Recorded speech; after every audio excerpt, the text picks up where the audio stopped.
अभी आप सभी का मैं आपके मंच द सक्सेस फाइंडर पे फिर से इंडियन पॉलिटी के प्रश्नों पर स्वागत करता हूं। दोस्तों, लाजवाब सेशन होने वाला है। बहुत ही इम्पोर्टेंट प्रश्न है ये दोस्तों, जो कि पुलिस विभाग और रेलवे विभाग और अन्य विभाग के लिए काफ़ी महत्वपूर्ण होंगे दोस्तों। तो फटाफट से इस चैनल से जुड़ जाइए, जो आपको आपके लक्ष्य तक पहुंचाने में आपकी मदद करेगा दोस्तों। चलिए शुरू करते हैं शानदार महत्वपूर्ण प्रश्नों की श्रृंखला का। आज का पहला प्रश्न क्या पूछ रहा है? संसदीय प्रणाली ब्रिटिश संसदीय प्रणाली से किस बात में अलग है?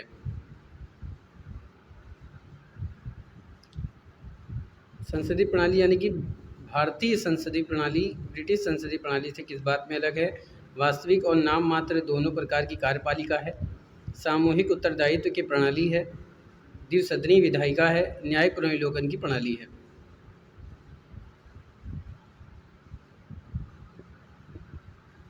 तो दोस्तों, भारतीय संसदीय प्रणाली ब्रिटिश संसदीय प्रणाली से इस बात में अलग है कि न्यायिक पुनर्विलोकन की प्रणाली है। भारत में क्या है? न्यायिक पुनर्विलोकन की प्रणाली है। तो आपका ऑप्शन क्या हो जाएगा? डी। तो D is the right answer for this question. अगले प्रश्न की तरफ चलते हैं। निम्नलिखित में से कौन सा कथन सत्य है? संयुक्त राज्य अमेरिका में सरकार की संघीय प्रणाली है, भारत में सरकार की संघीय और एकात्मक दोनों प्रकार की प्रणाली है, फ्रांस में सरकार की संघीय प्रणाली है, पाकिस्तान में प्रधानमंत्री की नियुक्ति वहाँ की जनता के द्वारा होती है। तो दोस्तों, निम्नलिखित में से जो कथन सही है वो क्या हो जाएगा? संयुक्त राज्य अमेरिका में सरकार की संघीय प्रणाली है। क्या है? संयुक्त राज्य अमेरिका में सरकार की संघीय प्रणाली है। तो ऑप्शन क्या हो जाएगा? ए। तो A is the right answer for this question. अगले प्रश्न की तरफ चलते हैं। शून्यकाल संसदीय व्यवस्था को किस देश की देन है? यानी कि शून्यकाल है वो किस संसदीय की जो संसदीय व्यवस्था है वो किस देश की देन है? भारत की, अमेरिका की, ब्रिटेन की या फिर स्विट्जरलैंड की? शून्यकाल की संसदीय व्यवस्था जिस देश की देन है उसका नाम क्या है दोस्तों? भारत। क्या है? भारत। कहाँ पे? ए ऑप्शन है। तो A is the right answer for this question. अगला प्रश्न। निम्नलिखित में से कौन एक अध्यक्षात्मक शासन प्रणाली का आधारभूत तत्व है? संविधान की कठोरता, एकल कार्यपालिका, व्यवस्थापिका की सर्वोच्चता, अवशिष्ट अधिकार राज्यों के पास होना। तो निम्नलिखित में से कौन एक अध्यक्षात्मक शासन प्रणाली का आधारभूत तत्व है?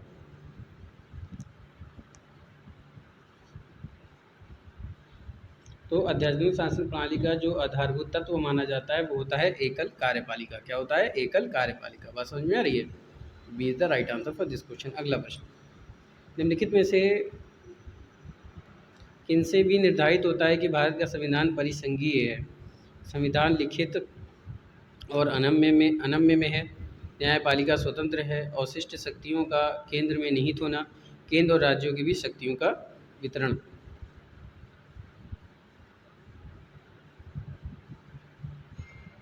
जिनसे भी निर्धारित होता है कि भारत का संविधान परिसंघीय वो है केंद्र और राज्यों की भी शक्तियों का वितरण।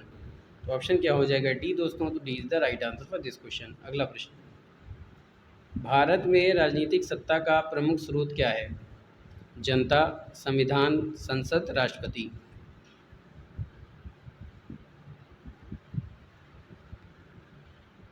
भारत में राजनीतिक सत्ता का जो प्रमुख स्रोत है वो क्या है? जनता है, क्योंकि भारत का संविधान आरंभ होता है हम भारत के लोक से। साथ ही भारत एक लोकतांत्रिक राज्य है, यानी भारत में राज्य सत्ता जनता में निहित है। जनता को अपने प्रतिनिधि निर्वाचित करने का अधिकार है। तो भारत में राजनीतिक सत्ता का प्रमुख स्रोत क्या है? जनता है। तो A is the right answer for this question. अगला प्रश्न। भारतीय संविधान के वृहद होने के कारण हैं। इसमें अनेक संविधानों के अनुभव समाविष्ट हैं। इसमें विस्तृत प्रकाशकीय प्रावधान हैं।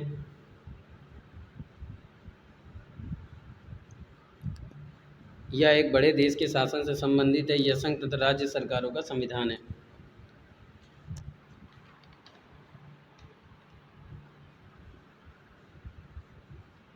तो फटाफट से आंसर दीजिए दोस्तों।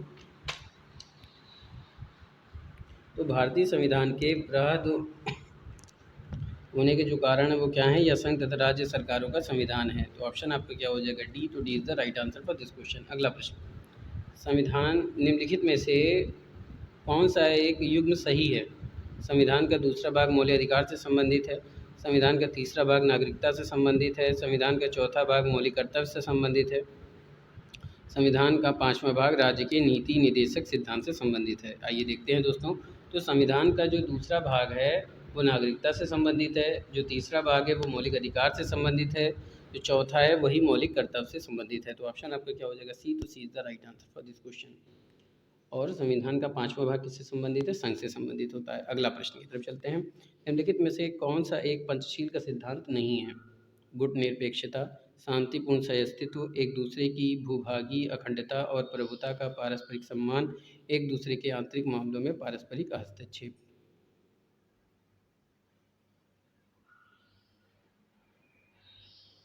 तो दोस्तों निम्नलिखित में से जो पंचशील का सिद्धांत नहीं है वो क्या है? गुट निरपेक्षता है। निरपेक्षता ऑप्शन में क्या हो जाएगा? ए। तो A is the right answer for this question. 5 सिद्धांत हैं दोस्तों पंचशील के, वो क्या हैं? एक दूसरे के भू क्षेत्रीय अखंडता तथा प्रभुसत्ता का पारस्परिक सम्मान, अनाक्रमण, एक दूसरे के आंतरिक मामलों में हस्तक्षेप न करना, परस्पर लाभ तथा समानता, और पांचवा क्या है? शांतिपूर्ण सहअस्तित्व। चलिए आगे चलते हैं। आगे प्रश्न क्या कह रहा है कि भारतीय संघवाद को सहकारी संघवाद किसने कहा था? जी आइंस्टीन ने, केसी वियर ने, सर आइवर जेनिंग ने, या डी बसु ने? तो भारतीय संघवाद को सहकारी संघवाद किसने कहा था? जी आइंस्टीन ने कहा था। किसने कहा था? जी आइंस्टीन ने कहा था। तो A is the right answer for this question. भारतीय संविधान की प्रकृति संगठनात्मक है या एकात्मक? इसके संबंध में विद्वानों में मतभेद हैं। कुछ विद्वान इसे संगठनात्मक संविधान की संज्ञा देते हैं, जबकि कुछ इसे एकात्मक संविधान मानते हैं। आइंस्टीन के अनुसार भारत का संविधान सहकारी परिसंघीय संविधान है, जबकि वियर के अनुसार भारत का संविधान अर्धसंघीय है। चलिए आगे चलते हैं। निम्नलिखित में से किस एक का कथन है कि संविधान को संज्ञानात्मकता के तंग ढांचे में नहीं डाला जा सकता है? ऑप्शन आपके हैं डी बसु, के मुंशी, भीमराव अम्बेडकर, ए अय्यर।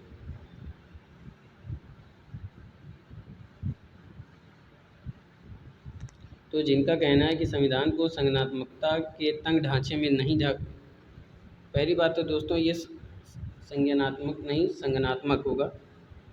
ठीक है, क्या होगा? संगठनात्मक। इसको ठीक कर लिया जाए।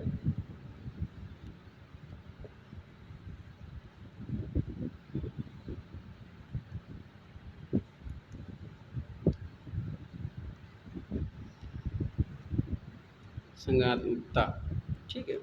चलिए,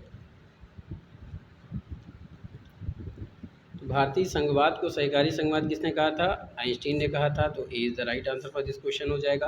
निम्नलिखित में से जिसका कहना है कि संविधान को संगठनात्मकता के तंग ढांचे में नहीं डाला जा सकता है वो किसका है?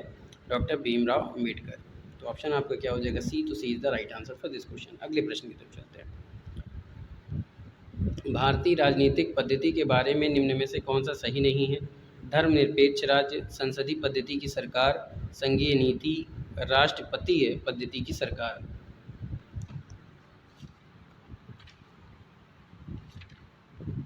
भारतीय राजनीतिक पद्धति के बारे में निम्नलिखित में से कौन सही नहीं है? तो वो क्या सही नहीं है दोस्तों? राष्ट्रपतीय पद्धति की सरकार। तो D is the right answer for this question. अगला प्रश्न। संविधान में है 300 अनुच्छेद, 350 अनुच्छेद, 400 से अधिक अनुच्छेद, 500 अनुच्छेद। तो दोस्तों भारतीय संविधान में अनुच्छेदों की संख्या कितनी है? 400 से अधिक। ऑप्शन आपका क्या हो जाएगा? सी। तो C is the right answer for this question. अगले प्रश्न की तरफ चलते हैं। भारतीय संविधान के आरंभ में कितने अनुच्छेद थे? 420, 380, 395, 270। तो भारतीय संविधान के प्रारंभ में कितने अनुच्छेद थे? 395 अनुच्छेद थे। तो C is the right answer for this question. अगला प्रश्न।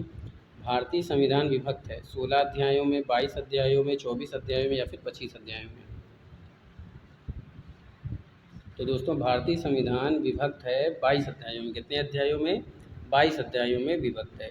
B is the right answer for this question.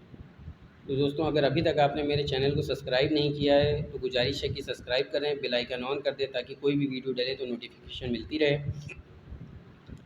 दोस्तों इस वीडियो को ज़्यादा से ज़्यादा लोगों तक शेयर करें, लाइक किया करें दोस्तों, ताकि हमारा भी मनोबल बढ़े। और अच्छा लगता है दोस्तों जब आप लोग लाइक करते हैं दोस्तों। तो ज़्यादा से ज़्यादा लोगों को इस चैनल से जुड़ने का प्रयास करें दोस्तों, क्योंकि जो पुलिस विभाग और जो रेलवे में जाना चाहते हैं दोस्तों, उनके लिए बहुत ही महत्वपूर्ण प्रश्न है ये। चलिए आगे चलते हैं। भारतीय संविधान की निम्नलिखित दी गई अनुसूची में से कौन सी एक राज्य के नाम की सूची तथा उनके राज्य क्षेत्र का ब्यौरा देती है? पहली, दूसरी, तीसरी, चौथी। तो भारतीय संविधान की निम्न दी गई अनुसूची में से जो एक राज्य के नामों की सूची तथा उनके राज्य क्षेत्रों का ब्यौरा देती है, वो सूची कौन सी है? पहली अनुसूची। कौन सी? पहली अनुसूची। तो A is the right answer for this question. अगला प्रश्न, भारतीय संविधान में कुल कितनी अनुसूचियां हैं? 12, 16, 8, 10।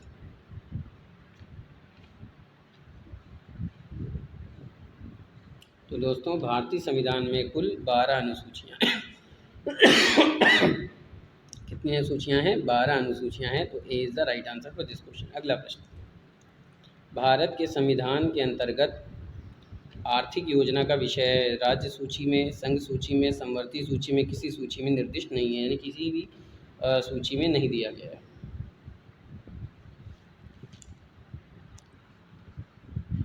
तो आर्थिक योजना का जो विषय है दोस्तों, वो किसका विषय है? समवर्ती सूची का विषय है। C is the right answer for this question. याद रखिएगा, भारत के संविधान के अंतर्गत आर्थिक योजना का विषय है समवर्ती सूची में। चलिए आगे चलते हैं। राज्य भूमि सुधार अधिनियमों को संवैधानिक सुरक्षा प्रदान करने के लिए सम्मिलित किया गया है। 7वीं अनुसूची में, 9वीं अनुसूची में, 8वीं अनुसूची में या फिर 10वीं अनुसूची में? राज्य भूमि सुधार अधिनियमों को संवैधानिक सुरक्षा प्रदान करने के लिए सम्मिलित किया गया है 9वीं अनुसूची में। कौन सी अनुसूची में दोस्तों? 9वीं अनुसूची में। तो B is the right answer for this question. अगले प्रश्न की तरफ चलते हैं। अगला प्रश्न क्या पूछ रहा है? भारत के संविधान के निम्नलिखित में से कौन सी एक अनुसूची में दल बदल विरोधी कानून विषयक प्रदान किया गया है? दूसरी अनुसूची, 5वीं अनुसूची, 8वीं अनुसूची या फिर 10वीं अनुसूची में? तो दोस्तों दल बदल जो विरोधी कानून है वो 42वें संविधान संशोधन अधिनियम 1985 के द्वारा जोड़ा गया है, और 10वीं अनुसूची में 91वें संविधान संशोधन 2003 द्वारा भी शोधन किया गया, यानी कि संविधान की 10वीं अनुसूची में दल बदल विरोधी कानून विधेयक प्रावधान है। यह अनुसूची 52वें संविधान संशोधन 1985 के द्वारा जोड़ा गया था, और इसमें 10वीं अनुसूची में 91वें संविधान संशोधन 2003 द्वारा कुछ संशोधन किया गया है। तो यानी कि दल बदल विरोधी कानून विषय का प्रावधान किसमें है? आपके 10वीं अनुसूची में दिया हुआ है। तो ऑप्शन आपका क्या हो जाएगा? डी। तो D is the right answer for this question. अगला प्रश्न, भारतीय संविधान की 10वीं अनुसूची का संबंध है भारत के राष्ट्रीय भाषा से, अनुसूचित और अनुसूचित जनजाति क्षेत्र के प्रशासन से, न्यायिक पुनर्विलोकन से या दल बदल विरोधी कानून से? तो दोस्तों आप इसके ऊपर का प्रश्न पढ़ चुके हैं कि दल बदल विरोधी कानून किस अनुसूची से संबंधित है? 10वीं अनुसूची से। तो 10वीं अनुसूची का संबंध किससे है? दल बदल विरोधी कानून से। तो ऑप्शन आपका क्या हो जाएगा? डी। तो D is the right answer for this question. अगला प्रश्न, संविधान की अनुसूची 6 इनमें से किस राज्य में लागू नहीं होती है? असम, मेघालय, त्रिपुरा, मणिपुर?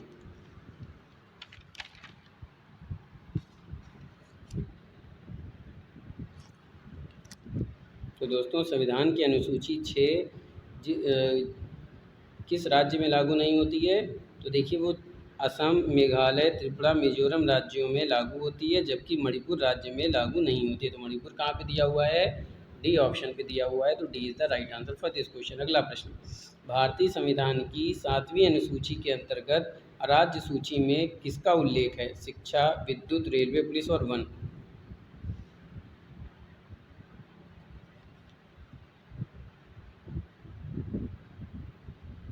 भारतीय संविधान की 7वीं अनुसूची के अंतर्गत राज्य सूची में जिसका उल्लेख किया गया है वो है रेलवे, पुलिस। क्या हो जाएगा? सी। तो C is the right answer for this question. अगला प्रश्न, सरकारों द्वारा शुल्क एवं कर लगाने का अधिकार संविधान की किस अनुसूची में उल्लेखित है? 6वीं अनुसूची में, 7वीं अनुसूची में, 9वीं अनुसूची में या फिर 11वीं अनुसूची में? सरकारों द्वारा शुल्क एवं कर लगाने का अधिकार।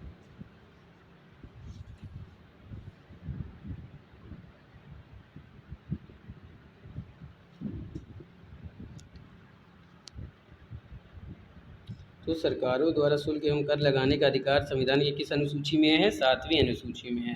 तो ऑप्शन आपका क्या हो जाएगा? बी। तो B is the right answer for this question. अगला प्रश्न, निम्नलिखित में से कौन सी जोड़ी सुमेलित है? भारत का सर्वोच्च न्यायालय अनुच्छेद 318, भारत का निर्वाचन आयोग अनुच्छेद 324, संघीय लोक सेवा आयोग अनुच्छेद 332, महाधिवक्ता अनुच्छेद 351। आइए देखते हैं। तो दोस्तों, भारत का सर्वोच्च न्यायालय अनुच्छेद 124 से संबंधित है, तो ये तो गलत हो गया।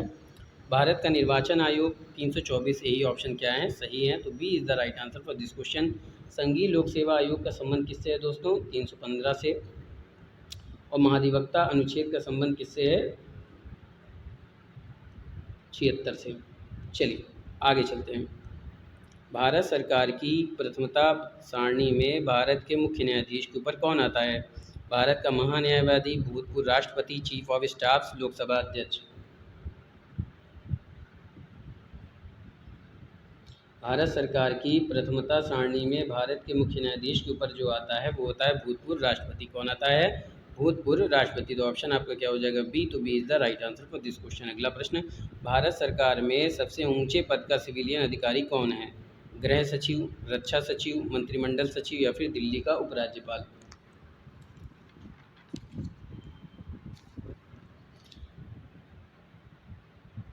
भारत सरकार में सबसे ऊंचे पद का सिविलियन अधिकारी मंत्रिमंडल सचिव होता है, या मंत्रिमंडल सचिवालय का प्रमुख होता है, या देश का वरिष्ठतम एवं योग्यतम लोक सेवक होता है।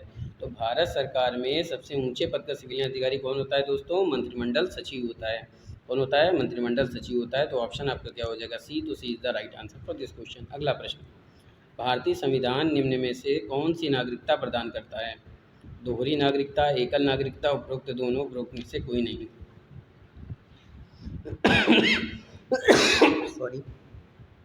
तो भारतीय संविधान कौन सी नागरिकता प्रदान करता है? एकल नागरिकता प्रदान करता है दोस्तों। तो ऑप्शन आपका क्या हो जाएगा? बी। तो B is the right answer for this question. अगला प्रश्न, भारतीय नागरिकता प्राप्त नहीं की जा सकती जन्म द्वारा, देशीकरण द्वारा, किसी भूभाग के सम्मेलन द्वारा, भारतीय बैंक में धन जमा करके। तो दोस्तों, भारतीय नागरिकता अधिनियम 1955 के द्वारा भारतीय नागरिकता निम्न तरीके द्वारा प्राप्त की जा सकती है: जन्म के द्वारा, रक्त संबंध या वंशक्रम के द्वारा, रजिस्ट्रीकरण के द्वारा, देशीकरण के द्वारा, या किसी भूभाग में सम्मेलन के द्वारा। लेकिन भारतीय बैंक में धन जमा करके आप नागरिकता नहीं प्राप्त कर सकते, क्योंकि ये एक वाणिज्यिक व्यवहार है। क्या हो जाएगा? भारतीय बैंक में धन जमा करके आप भारतीय नागरिकता प्राप्त नहीं कर सकते हैं। तो ऑप्शन आपका क्या हो जाएगा? डी। तो D is the right answer for this question. अगला प्रश्न, किस देश में दोहरी नागरिकता का सिद्धांत स्वीकार किया गया है? भारत, कनाडा, ऑस्ट्रेलिया, संयुक्त राज्य अमेरिका।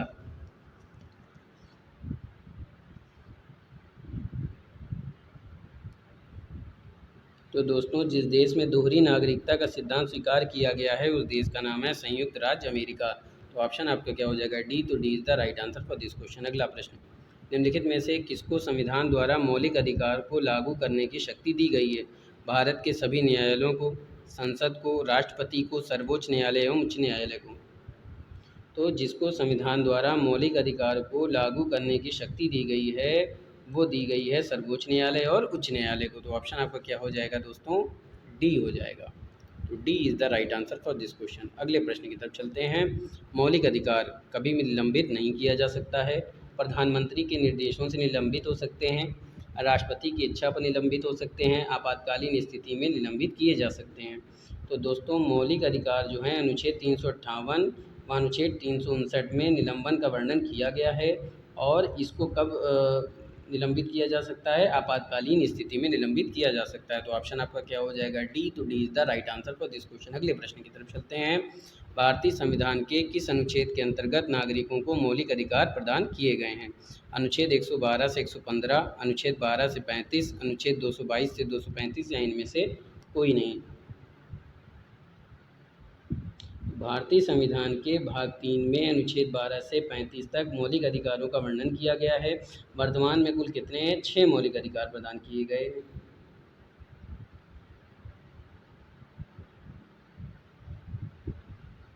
दोस्तों, क्या हो जाएगा? भारतीय संविधान के अंतर्गत नागरिकों को मौलिक अधिकार जो प्रदान किया गया है वो किया गया है अनुच्छेद 12 से 35 के अंतर्गत। तो ऑप्शन आपका क्या हो जाएगा, बी। तो B is the right answer for this question. अगला प्रश्न, भारतीय संविधान के अनुच्छेदों में से कौन विधायन सत्ता पर पूर्ण नियंत्रण लगाता है? अनुच्छेद 14, अनुच्छेद 15, अनुच्छेद 16, अनुच्छेद 17। तो भारतीय संविधान के निम्नलिखित अनुच्छेदों में से जो विधायन सत्ता पर पूर्ण नियंत्रण लगाता है वो है अनुच्छेद 14। तो ऑप्शन आपके क्या हो जाएगा दोस्तों, ए। तो A is the right answer for this question. अगला प्रश्न, भारतीय संविधान में जैसा निहित है निम्न में से कौन सा समानता के मौलिक अधिकारों में सम्मिलित नहीं है? कानून के समक्ष समानता, सामाजिक समानता, अवसर की समानता या फिर आर्थिक समानता।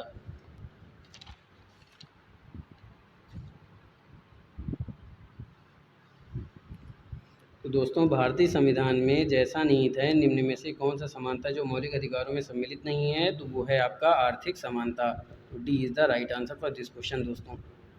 दोस्तों वीडियो को ज़्यादा से ज़्यादा आप लोग शेयर करते रहिए दोस्तों। जितने लोग ज़्यादा से ज़्यादा जुड़ेंगे दोस्तों, ज़्यादा से ज़्यादा लोग देखेंगे, हमारा भी मनोबल बढ़ेगा और आपका भी। चलिए आगे चलते हैं। मौलिक अधिकारों के अंतर्गत कौन सा अनुच्छेद बच्चों के शोषण से संबंधित है?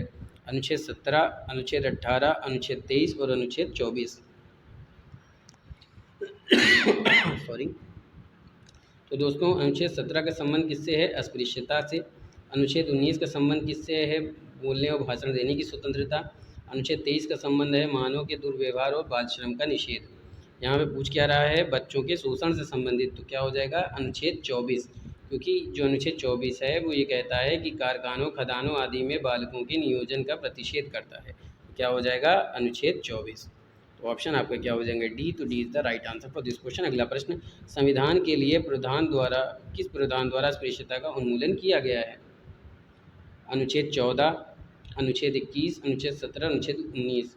तो दोस्तों अनुच्छेद 14 का संबंध किससे है? समानता से।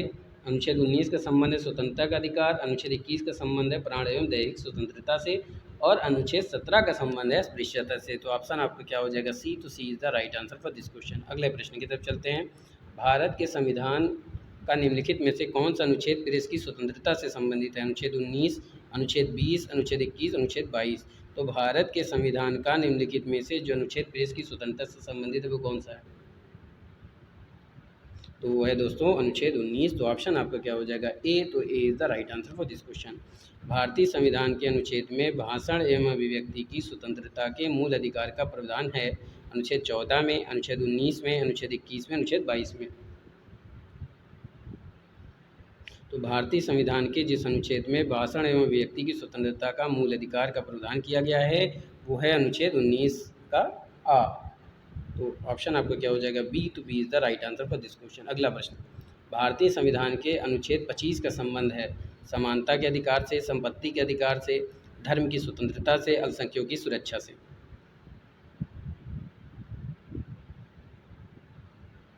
तो दोस्तों भारतीय संविधान के अनुच्छेद 25 का संबंध है धर्म की स्वतंत्रता से। तो ऑप्शन आपका क्या हो जाएगा? सी। तो C is the right answer for this question. अगला प्रश्न, संविधान के किस अनुच्छेद के अंतर्गत सिखों द्वारा कृपाण धारण करना धार्मिक स्वतंत्रता का अंग माना गया है? अनुच्छेद 24, अनुच्छेद 25, अनुच्छेद 26, अनुच्छेद 27।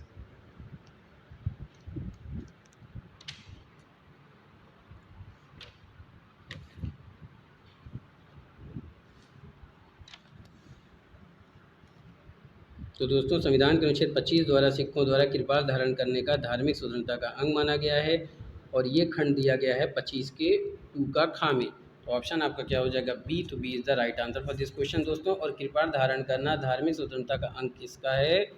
25 के 2 का खा, याद रखिएगा दोस्तों। ठीक है, चलिए आगे चलते हैं। निम्नलिखित में से देखिए 2 बार लिख गया है। निम्नलिखित में से किस अनुच्छेद के अंतर्गत अल्पसंख्यक वर्ग अल्पसंख्यक वर्गों के हितों का संरक्षण का प्रावधान है? अनुच्छेद 19, अनुच्छेद 26, अनुच्छेद 29, अनुच्छेद 30। भारतीय संविधान का जो अनुच्छेद अल्पसंख्यकों को क्या करता है? वर्गों के हितों को संरक्षण प्रदान करता है, वो कौन सा हो जाएगा? अनुच्छेद 29। तो ऑप्शन आपका क्या हो जाएगा? सी टू C is the right answer for this question. अगला प्रश्न, संपत्ति के मौलिक अधिकार को कब समाप्त किया गया? 1978 में संविधान के 44वें संशोधन द्वारा, 1982 में संविधान के 46वें संविधान संशोधन द्वारा, 1973 में संविधान के 31वें संशोधन द्वारा, या इनमें से कोई नहीं। तो संपत्ति के मौलिक अधिकार को कब समाप्त किया गया था? 1978 में संविधान के 44वें संशोधन द्वारा। तो ऑप्शन आपका क्या हो जाएगा? ए। तो A is the right answer for this question. अगला प्रश्न, वर्तमान समय में भारतीय संविधान के अंतर्गत संपत्ति का अधिकार है एक मौलिक अधिकार, वैधानिक अधिकार, नैतिक अधिकार या उपयुक्त में से कोई नहीं। वर्तमान समय में भारतीय संविधान के अंतर्गत संपत्ति का अधिकार है एक वैधानिक अधिकार। तो ऑप्शन आपका क्या हो जाएगा? बी। तो B is the right answer for this question. अगला प्रश्न, मौलिक अधिकारों का संरक्षक है सर्वोच्च न्यायालय, संसद, राष्ट्रपति, प्रधानमंत्री। तो दोस्तों मौलिक अधिकारों का संरक्षक कौन हो जाएगा? सर्वोच्च न्यायालय। तो ऑप्शन आपका क्या हो जाएगा? ए। तो A is the right answer for this question. अगला प्रश्न, किस वाद ने संसद में मौलिक अधिकारों में संशोधन का अधिकार दिया? केशव नंद भारतीवाद, राजनारायण बनाम इंदिरा गांधीवाद, गोलकनाथवाद, सज्जन कुमारवाद। तो जिस वाद ने संसद में मौलिक अधिकारों में संशोधन का अधिकार दिया वो है केशवानंद भारतीवाद।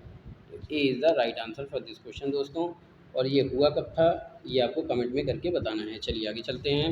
निम्नलिखित में से कौन सा मूल अधिकार भारतीय संविधान में नागरिकों को नहीं दिया गया है? संवैधानिक प्रतिकार का अधिकार, संपत्ति का अधिकार, शांतिपूर्ण एकत्र होने का अधिकार, देश भर में आज़ादी के साथ आने जाने का अधिकार।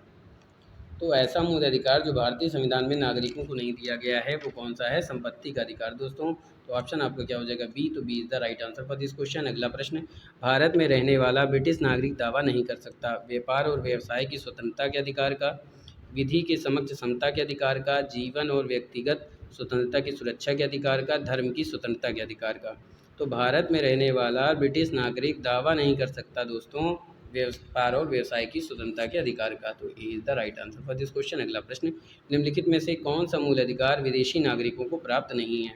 विधि के समक्ष समानता, अभिव्यक्ति की स्वतंत्रता का अधिकार, प्राण एवं दैहिक स्वतंत्रता अधिकार, शोषण के विरुद्ध अधिकार।